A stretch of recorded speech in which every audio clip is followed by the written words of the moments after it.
Welcome to Washington Today for Monday, June 2nd, 2025. I'm Gary Sterkoff. Thank you for joining us. The Senate is back in town today and ready to take up the Republicans' budget reconciliation bill. It's the same bill the House passed before Memorial Day weekend, but it faces a possibly rocky path in the Senate. That's because several Republican senators have already said they oppose the bill's changes to Medicaid. Several nonpartisan and independent projections show that it would cause millions of Americans to lose their health coverage. Other members are concerned about what the bill's tax provisions could do to the national debt and deficit. We'll break all this down for you and hear from Senate leaders Thune and Schumer coming up. The suspect in Sunday's attack in Boulder, Colorado, appeared in court today.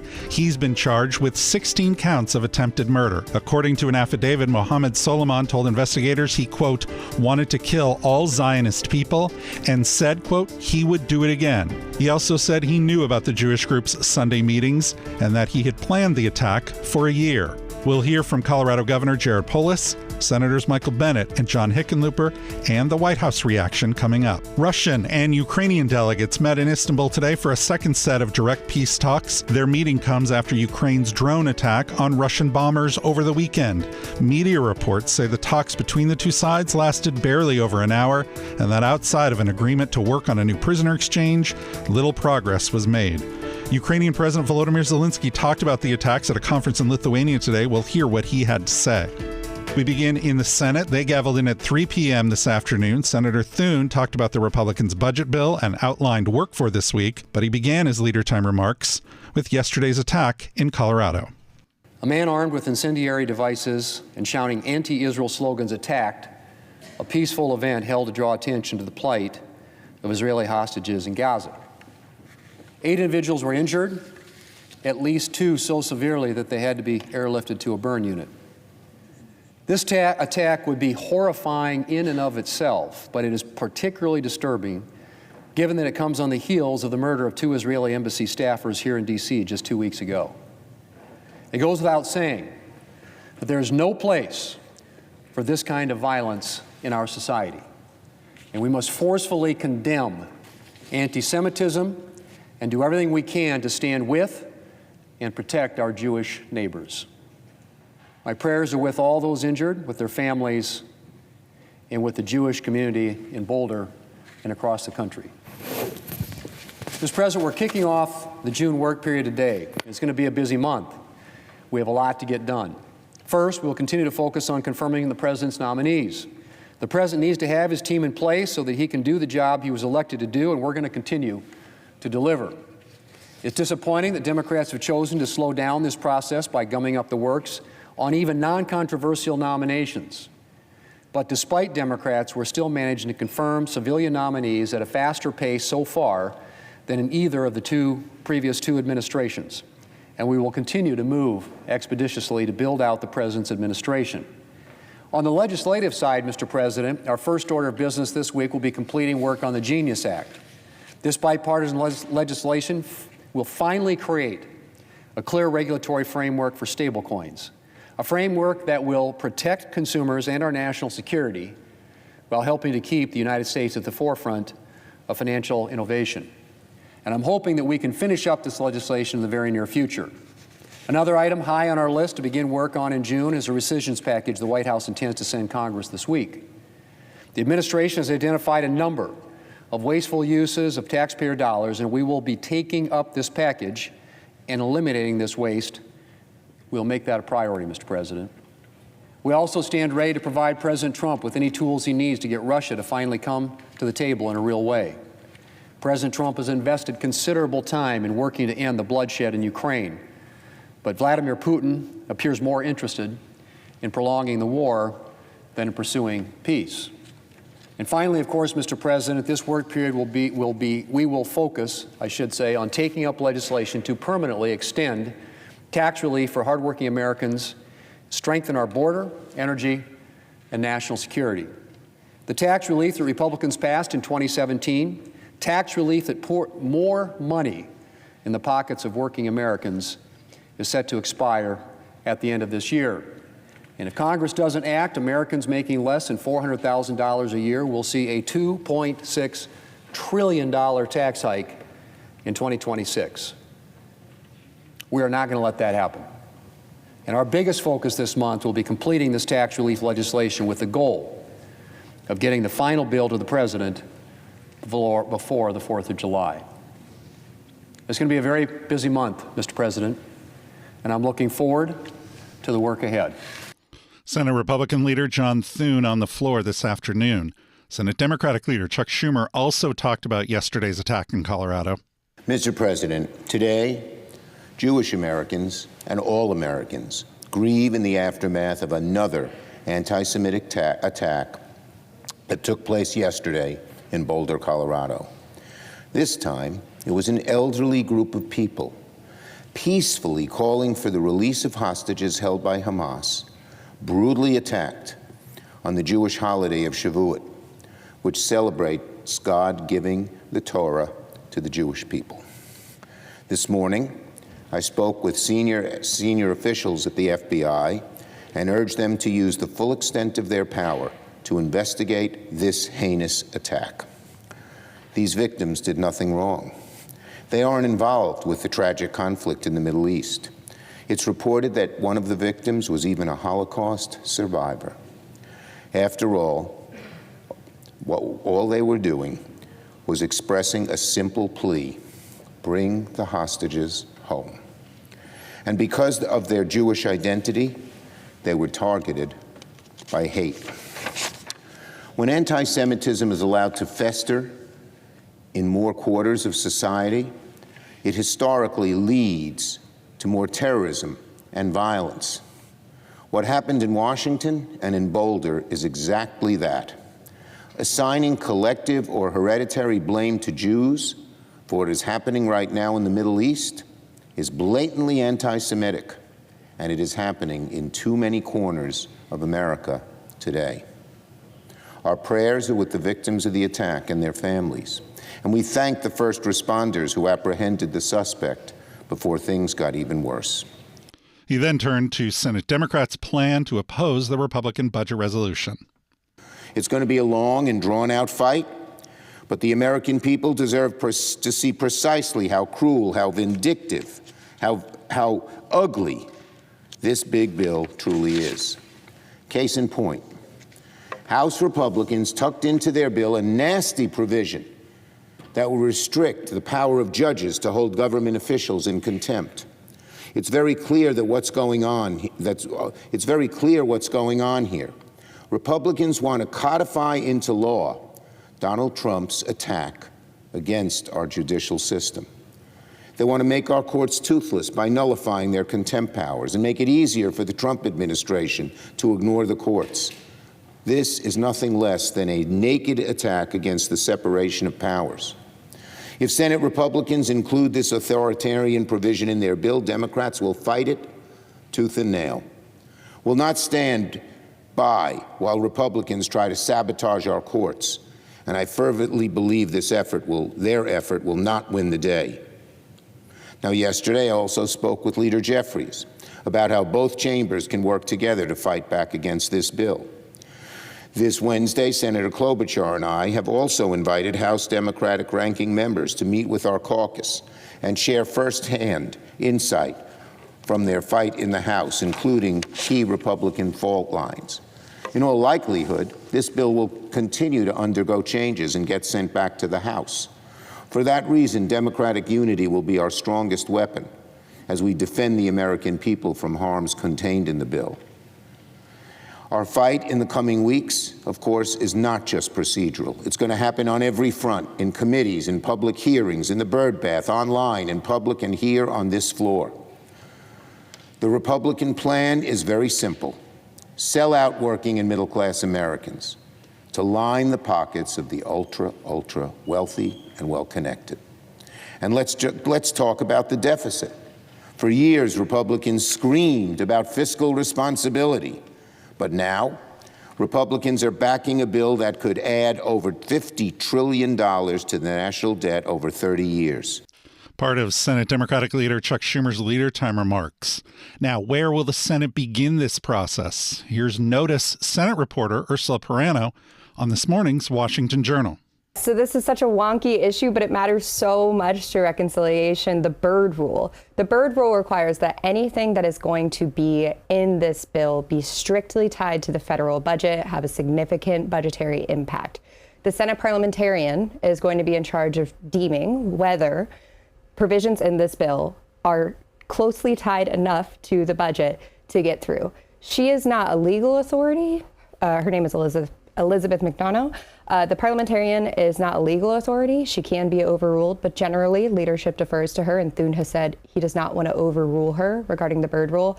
So what's happening behind the scenes right now is staff for both sides of the aisle in the Senate are preparing their arguments for what they think should or should not be included in the bill based on the Byrd Rule. Democrats are trying to find things they could strip out based on Byrd Rule objections that the parliamentarian might agree with them on. And Republicans are trying to find ways to defend certain provisions staying in. So it does have a genuine impact on this bill and also could cause some delays. I talked to some folks who have been through this process before and said it takes a few weeks to get through this degree of arguments and provisions and sort of detailed, granular review of the bill, with, of course, Senate Republican leadership hoping to get this bill done by July 4th. The Hill writing today that the parliamentarian process would likely be Democrats' best avenue to challenge parts of the bill.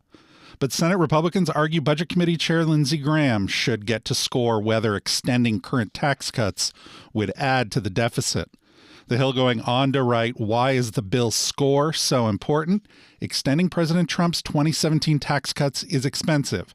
However, if Senator Graham determines this is simply an extension of current policy, it could be considered neutral. Republicans who want to advance legislation using a simple majority through the budget reconciliation process could then potentially make these tax cuts permanent. That from The Hill today. Senate Republican leadership also has to deal with opposition within its own ranks to the bill's Medicaid cuts. Non-partisan and independent projections show that the bill would cause millions of Americans to lose their health coverage. But that's not all. A group led by Kentucky Republican Senator Rand Paul has other concerns. Here's more from Ursula Perrone. So Paul seems to be among a group of 4 senators that have these concerns. It is himself, it is Senator Rick Scott, Senator Mike Lee, and Senator Ron Johnson are all, it seems, speaking as part of a group. Ron Johnson in the Senate, before they left town after this bill passed, was openly naming these are the guys I've got that are also sharing these concerns about spending levels. We've heard members of this group, including Paul, say they just think it is too high. They're concerned about what it's doing to the national debt. He seems to have a very specific concern about also including the debt limit increase in the bill. He said that if that was not part of it, he might be a little more amenable. But this is a big bill, and there are concerns about what it'll do to the budget. And these folks could have the power to stall it if they genuinely are not comfortable with the numbers that are being shown as a result. He threw immigration into the mix as well. Yes, and there are a lot of questions about immigration regarding the Byrd Rule, what can get through, because that has been an issue that historically, when senators on both sides are trying to do reconciliation bills, the parliamentarian has questions about how closely are these immigration provisions tied to the federal budget. So it'll be interesting to see whether Senate Republicans can maintain their arguments on these elements of the bill as well. Notice Senate reporter Ursula Perrone on Washington Journal this morning. You can see that whole segment on the week ahead in Congress at cspan.org and on the C-SPAN Now mobile app. On the Senate's agenda today, the nomination of Michael Duffy to be Defense Undersecretary for Acquisition and Sustainment. They are scheduled to take a vote on that at 5:30 p.m. Eastern Time. The latest now on yesterday's attack in Boulder, Colorado. As we said, Mohammed Soliman has been charged with 16 counts of attempted murder. The attack, which was carried out with Molotov cocktails, injured 12 people ranging in age from 52 to 88. U.S. Attorney General Pam Bondi put out a statement today that reads, the Department of Justice has swiftly charged the illegal alien perpetrator of this heinous attack with a federal hate crime and will hold him accountable to the fullest extent of the law. Our prayers are with the victims and our Jewish community across the world. This vile anti-Semitic violence comes just weeks after the horrific murder of 2 young Jewish Americans in Washington, D.C. We will never tolerate this kind of hatred. We refuse to accept a world in which Jewish Americans are targeted for who they are and what they believe. That is a statement from Attorney General Pam Bondi. White House Press Secretary Caroline Leavitt echoed those comments to reporters this afternoon. We have seen two horrific cases of anti-Semitic violence in our country in the last 2 weeks, and it is unacceptable to this president and this White House. And rest assured, to all Jewish Americans across our great country, this president has your back, and he's not going to allow anyone to take part in violent terrorism. It's acts of terrorism in our country. And that's what this case in Boulder, Colorado is being investigated as. Kudos to our FBI director, Kash Patel, for immediately calling this a targeted terrorist attack. That's clearly what it was. But I'd also like to point out that this administration has done more than any administration to curb this violence and to curb illegal immigration. We secured our border in record time, but we're also tightening up our visa process and our legal immigration process. And we know that this individual, this terrorist, was allowed into this country by the previous administration, was foolishly given a tourism visa, and then was illegally allowed to stay. These individuals are going to be deported, and we're not going to tolerate such violence in our country. In Colorado, Governor Jared Polis told 9 News in Denver that he's directed local law enforcement agencies to provide more security to Jewish places of worship. Is, sending out notifications to local police departments just so they know where their local Jewish places of worship are, to make sure they can provide additional protection. It's a Jewish holiday of Shavuot tonight, tomorrow. In addition, the state has and will continue to make grants available for places of worship that are under threat. Governor Polis is Jewish and lives in Boulder. He told MSNBC yesterday that the event is an attack on free speech. Well, look, absolutely. The right to protest, the right to free speech, that's a cherished right. And no matter what the cause is, pro-choice, pro-life, pro-Israel, anti-Israel, you have the right to do that peacefully, to have your voice heard, to not have to live in terror just because of your own viewpoints. And this kind of event that happened today is really a strike against that very American principle. We should be proud of what we believe in, proud of our free speech. And I think we need to redouble our efforts to make sure that those that are peacefully expressing their viewpoints, and again, even if they're viewpoints that you disagree with, if you see people doing that, go up to them and say, I disagree with you, but I respect your right to do that. And I think it's important that we make sure we have that top of mind. Colorado Governor Jared Polis. Colorado's 2 senators, Michael Bennet and John Hickenlooper, are also speaking out. Senator Bennet posting on social media, quote, "I want to thank local and federal law enforcement who immediately rushed to the scene. Their efforts yesterday to secure the area undoubtedly saved lives and prevented additional injuries. In recent years, anti-Semitism has reached unprecedented levels in the U.S., leading to attacks like this hate-fueled incident in Boulder and the recent murders in Washington, D.C. It is particularly painful that this attack occurred as the Jewish community prepares to celebrate Shavuot. We reaffirm our unwavering commitment to combating anti-Semitism in all its forms. Susan and I are praying for the victims of today's horrific anti-Semitic attack against Coloradans marching peacefully in support of the hostages Hamas has held in Gaza for over 600 days. That from Colorado Democratic Senator Michael Bennet on social media yesterday and today. Senator Hickenlooper posting, quote, "The horrifying and senseless anti-Semitic attack out of Boulder is appalling. The upswing in violence targeting the Jewish community needs to be condemned at every level. Hate of any kind has no home in Colorado."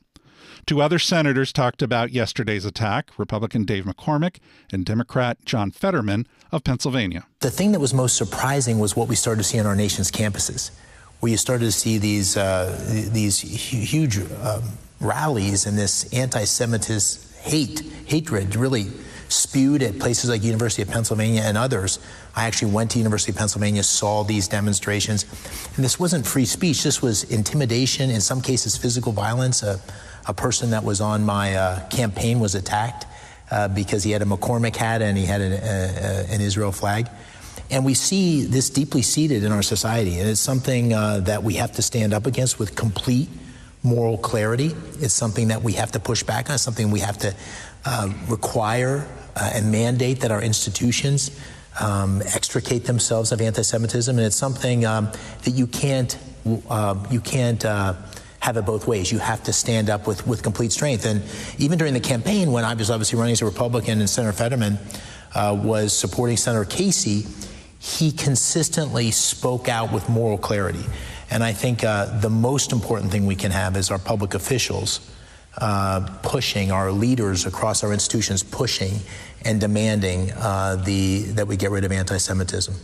And Senator Fetterman, you've been an unequivocal voice on that. Yeah, well, I think you can confirm this. The first time you and I met was the 5th anniversary of the Tree of Life massacre. Yeah. He lives in Squirrel Hill where the congregation is, and then we met there. And that, for me, that really just brought it home. I remember when that massacre happened in 2018 when I was campaigning for lieutenant governor. And now here we are now, and what happened yesterday in Boulder, it's astonishing, the kinds of the rank anti-Semitism out of control, and for me, and as my friend just pointed out, this is just rampant across all the universities, for all these places too. I mean, we really need to call it what it is. And for me, politically, being very, very firmly side on Israel, that kind of put parts of my party at odds for that. And I just want to continue. And I think we need to deliver a legislative solution too and really address anti-Semitism and just call it what it is. Democratic Senator John Fetterman and Republican Dave McCormick, both of Pennsylvania. They appeared at a forum at the Edward M. Kennedy Institute in Boston. And this statement from the Islamic Center of Boulder. We strongly condemn the targeted violence perpetrated by an outsider to the Boulder community. Such actions have no place in the Boulder community. Hate and violence oppose our values and are a threat to all Americans. We call on our neighbors to focus on supporting the victims of this terrible attack and to reject those who would use this horrible incident to divide our community.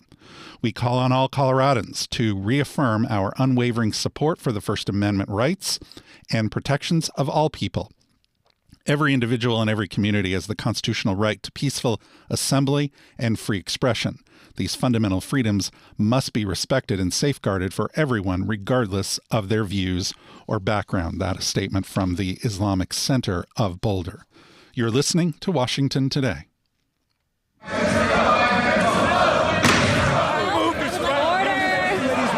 In a nation divided, a rare moment of unity. This fall, C-SPAN presents Ceasefire, where the shouting stops and the conversation begins. In a town where partisan fighting prevails. One table, two leaders, one goal, to find common ground. This fall, Ceasefire, on the network that doesn't take sides, only on C-SPAN.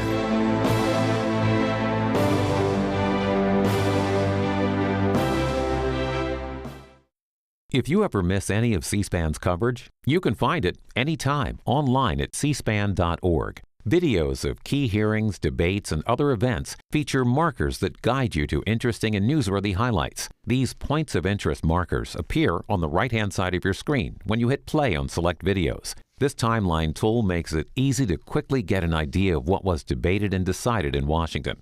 Scroll through and spend a few minutes on C-SPAN's points of interest. Welcome back to Washington Today from the Washington Post. For 18 months, Ukraine's Internal Security Service planned an audacious assault on far-flung Russian airfields, first sneaking drones into Russia, then planting them near key military runways. On Sunday, just ahead of a new round of peace talks, it was go time. Near 4 unsuspecting Russian military bases, remotely activated roofs lifted off mobile homes and sheds parked on flatbed trucks. Armed Ukrainian drones tucked inside soared upward, then pounced on military aircraft lined up on the runways, engulfing many in flames. That from the Washington Post. Ukrainian President Volodymyr Zelensky talked about Ukraine's drone attack on Russia today at a conference in Vilnius, Lithuania. Europe, together with America, has better weapons than Russia. We also have stronger tactical solutions. Our Operation Spiderweb yesterday proved that. Russia must feel what its losses mean. That is what will push it toward diplomacy. And when Russia takes losses in this war, it's obvious to everyone that Ukraine is the one holding the line, not just for itself, but for all of Europe. We must do everything to make sure diplomacy is not empty. Our delegation is now in Istanbul, and we are ready to take the necessary steps for peace. Naturally, the starting point should be a ceasefire and humanitarian actions, the release of prisoners and the return of abducted children. And all key issues can be resolved at the level of leaders. And if Russia undermines even this initial agenda, and if the Istanbul meeting brings nothing, that clearly means strong new sanctions are urgently needed from the EU's 18th package and from the United States, specifically the strongest sanctions President Trump promised. You heard President Zelensky mention that Istanbul meeting again. According to media reports, it ended with only an agreement to work on a prisoner exchange.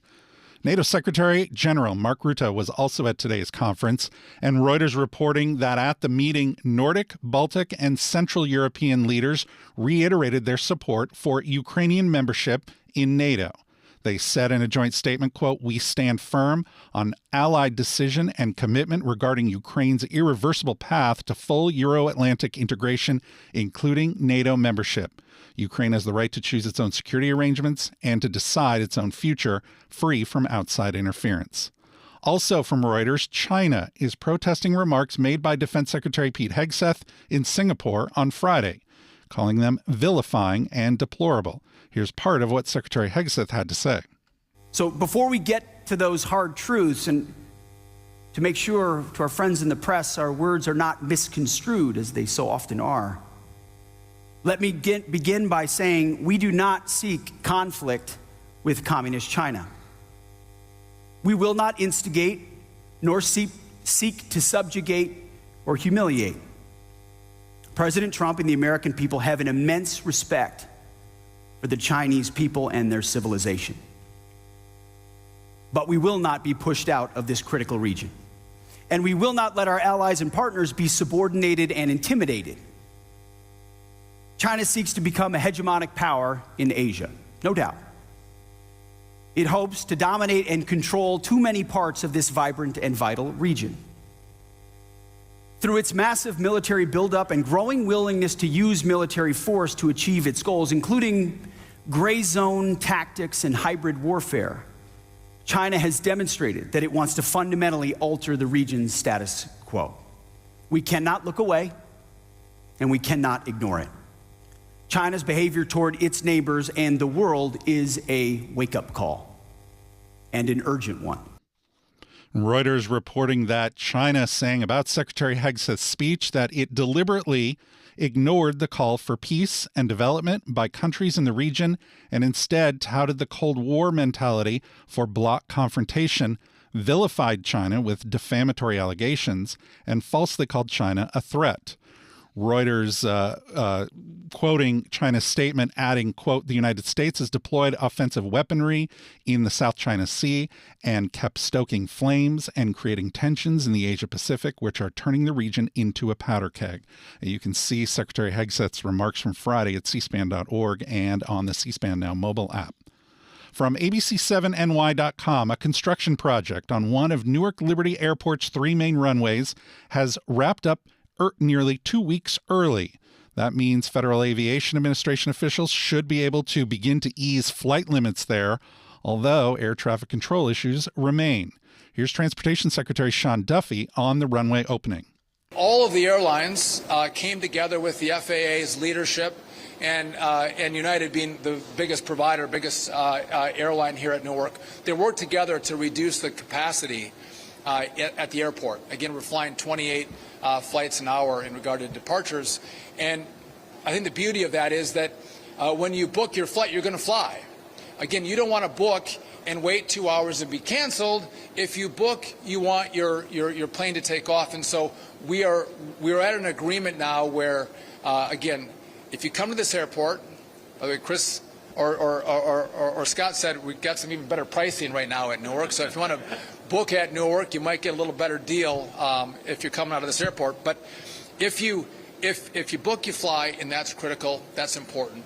And so the message I have for all of you is no one here has created this problem, right? The problem has landed on our laps, but I want you to know that you have every asset that touches the problem working together, coordinating, cooperating, collaborating to make sure that as a team we address the problem that exists at Newark. And by the way, we may see some of these problems happen at other places around the country. And with the same kind of energy and fervor, we're going to address those problems should they come up.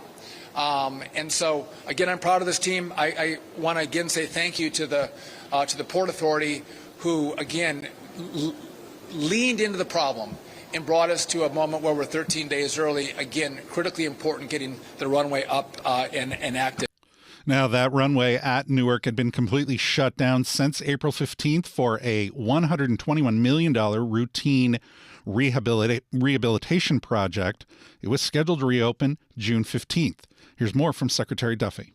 So when are passengers really going to see a change or a difference and, you know, in volume and the ability to book more flights and options, things like that? So I'll take a crack at that. If I get it wrong, Chris will tell me. So we're at 28 flights an hour right now. Once the runway gets certified, we're going to increase that to 34 flights an hour. So you're going to start to see that, and that's going to be the 9th or 10th. We think it's going to be certified, so a little over a week. And so then when you'll have more capacity coming out of this airport, and we're going to hold that then for the summer. We're not going to reevaluate the number of flights per hour until we get to October. You can see all of today's news conference with Transportation Secretary Duffy at cspan.org and the free C-SPAN Now mobile app.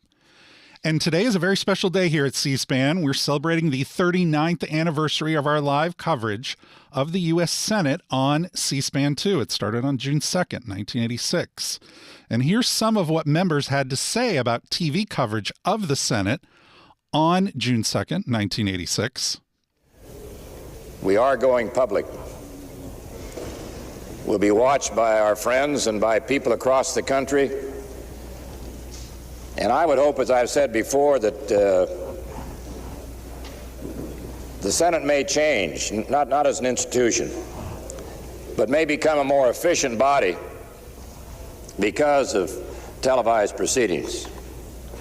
Today, as the U.S. Senate comes out of the communications dark ages, we create another historic moment in the relationship between Congress and technological advancements in communications through radio and television. The senator will be recognized for 1 minute. The senator from Tennessee, Mr. Gordon. Today marks the first time when our legislative branch in its entirety will appear on that medium of communication through which most Americans get their information about what our government and our country does. The televising of Senate chamber proceedings also represents a wise and warranted policy. Broadcast media coverage recognizes the basic right and need of the citizens of our nation to know the business of their government. An extremely important occasion about bringing the Senate of the United States into the 20th century and to what I consider to be a very important day for the Senate and for the American people. And by our action today, we haven't really fundamentally altered that situation. We've simply enlarged the galleries. We have pushed out the walls to include all of the American people who wish to watch. As Thomas Jefferson so often reminded us, an educated citizenry is crucial to the preservation of representative government. It was inevitable in our democracy that floor proceedings in the United States Senate would one day be televised. This has rightly been termed an historic day. Not, Mr. President, that I delude myself that the primitive art form that we practice here on the Senate floor is likely to constitute any great threat to the ratings of Dynasty or Dallas or Falcon Crest. Now, Mr. President, I will not say that TV in the Senate is going to change anything, but I wish to note that we've had advice on how to do this and how to make certain that we cut that shine on the head, and if necessary, how to do the eyeshadow and the whole thing so that those of us unfortunate enough to have bags under the eyes may look a little bit better. You might have recognized some of those voices, just a sampling of what they said on June 2nd, 1986. That was a bipartisan group. Senators Dole, Byrd, Gore, Thurmond, Kennedy, Mathias, Hatch, Cranston, Wilson, and Glenn. And you might have also caught briefly Senator Chuck Grassley. He is still in the Senate. And today he talked about the anniversary on the floor. To the people of our country, C-SPAN does not receive one penny of taxpayer dollars. It's funded primarily from satellite and cable providers. Senator Klobuchar of Minnesota and I have introduced a bipartisan resolution to recognize C-SPAN 2 and the public service it provides the American people through its live, nonpartisan coverage. Our resolution calls for television providers, including streaming services, to make C-SPAN public affairs program available to all Americans in real time on all platforms. For tens of millions of Americans who have cut the cord and get their content from streaming services, they should not be cut off from the civic content made available by C-SPAN. C-SPAN gives our constituents a front row seat to the legislative branch, providing unfiltered access to debates and deliberations that impact their lives and their livelihoods. C-SPAN 2 has recorded more than 43,830 hours of Senate sessions that span the spectrum of political views, policy debates, and personal testimony, including more than 169,000 speeches. It has documented more than 23,439 roll call votes, providing a live testimonial of Senate decision-making.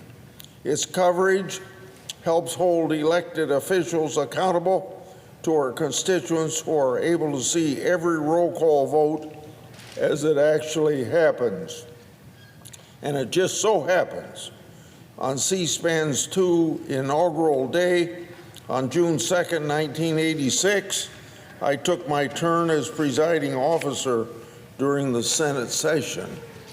I also delivered remarks to introduce a bill on human rights and free speech, issues that involved protesters outside of the then Soviet embassy here in Washington, D.C. Thanks to C-SPAN, Americans can watch history unfold before their very eyes. As an advocate for civil engagement and transparency, I applaud C-SPAN's commitment to chronicling democracy in action here in the Congress. In fact, for more than 20 years,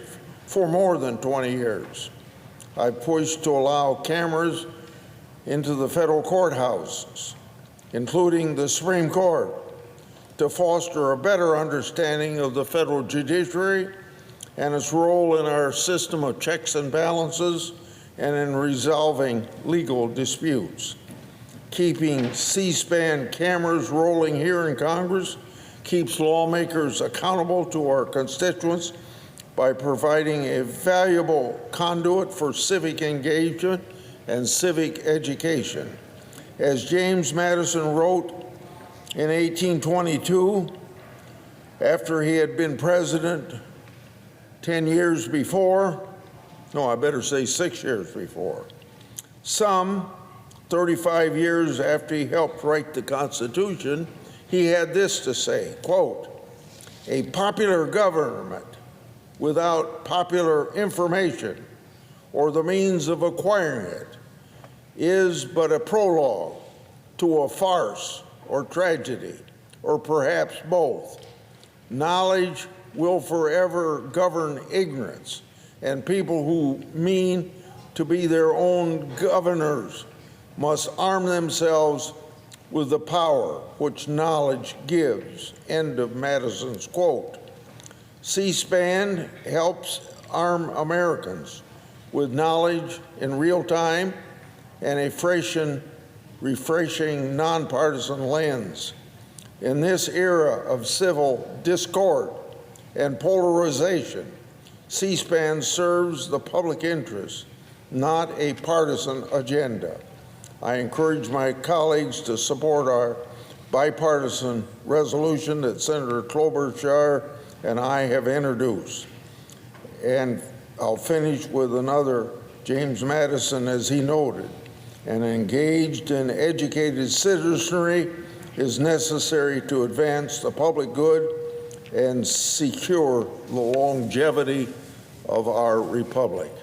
Senator Chuck Grassley, the Iowa Republican, speaking on the floor of the anniversary of the launch of Senate coverage on C-SPAN 2 on this day in 1986. You heard him mention his bill with Senator Klobuchar. She talked about it today as well. That's why on its 39th birthday, Senator Grassley and I wanted to highlight how important it is for all television providers, including major streaming services like YouTube TV, owned by Google, and Hulu Plus Live TV, owned by Disney, to provide the American public with C-SPAN and the opportunity to see their government work on the Senate floor. If you look at these packages with these channels, you will see so many channels, as all of us knows, so many offerings, but somehow omitted from those channels of YouTube, Google, and Hulu Plus Live TV is C-SPAN, which would allow the people of this country, for no cost, to be able to see the deliberations that go on in the House and the Senate. Access to this live coverage on all platforms, being able to see hearings, congressional hearings, being able to see what we say is so important for the American people. So we got used to this 39 years ago when only the House had it and the Senate thought it was too cool to do. No, this is our chamber. We're not going to let any TV cameras in. We let those TV cameras in. Well, now we're at a different stage in our history, and a lot of people are seeing their news this way, so we need to expand it and make sure we're on all of those platforms, as well as the ones we already are on. So thank you again to Senator Grassley for working with me to highlight C-SPAN's critical role, and thanks to everyone who has had a hand in C-SPAN's success. Happy birthday. Minnesota Democratic Senator Amy Klobuchar speaking on the floor earlier this afternoon. And of course, today the Senate is not only live on C-SPAN 2, you can find it on cspan.org and the free C-SPAN Now mobile app. That's also where you can find our House of Representatives coverage and all of our coverage. And it's also where you can find this program as a podcast. You can also find it on YouTube. Just search Washington Today. And for more on the stories that are shaping Washington every day, get our daily email word for word. Just go to cspan.org/connect to subscribe. I'm Gary Starakoff. Thanks a lot for listening today to Washington Today.